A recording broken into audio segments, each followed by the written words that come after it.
Hi, I'm Manya V, and I fuse pure silver wire to make jewelry, like such as I'm wearing. And it starts with coils of wire. It's just round wire, 14 gauge or 18 gauge, just a little thinner. And then I coil it around a mandrel of some sort. These are my fancy mandrels that I use for different shapes and thicknesses. So for example, my fancy glue stick, this is how I coiled wire around that, and I made this coil, and I made this coil too. This is the thinner wire. Okay, so that's how it starts out. Then I cut it precisely. Let's see here. So we're going to cut one circle. And now we have one circle. And the idea is to get it exactly lined up so that one side is not taller than the other. And then we lay it on this fire brick, and the fire brick gets hot, but it doesn't let anything else get hot. Then we use our fancy torch, and we heat up the entire circle. The whole thing is going to turn red at some point. It takes a minute or two. The point of the blue flame is the hottest point. See how it's starting to get a little peachy? And it's going to get redder and redder, and at some point it's going to liquefy, and then it's going to go across that opening where they cut it. See how it's liquefying? Yeah, there we go.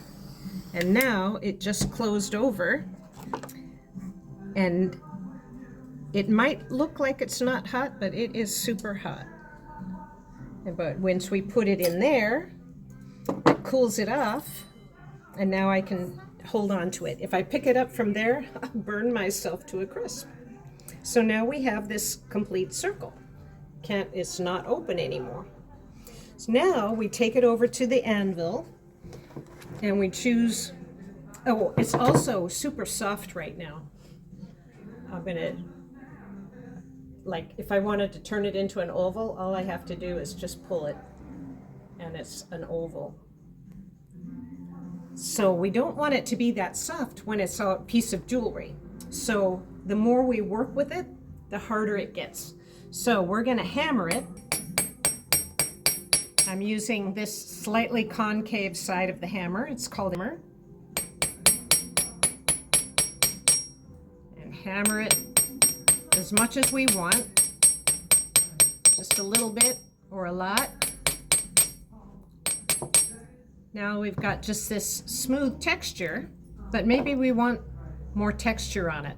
So because this is kind of narrow, I'm going to use the smallest round hammer tip, and this is where we're going to get those wonderful little hammer marks that shimmer in the light.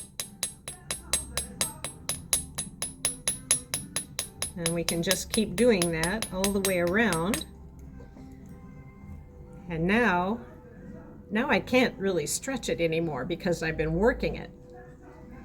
And then, so to complete that, and the last step will be putting it into a tumbler with steel shot for about an hour, and that makes it super high polished and also continues to make it strong and hard so that it won't collapse when you're wearing it. And that is how we fuse silver jewelry.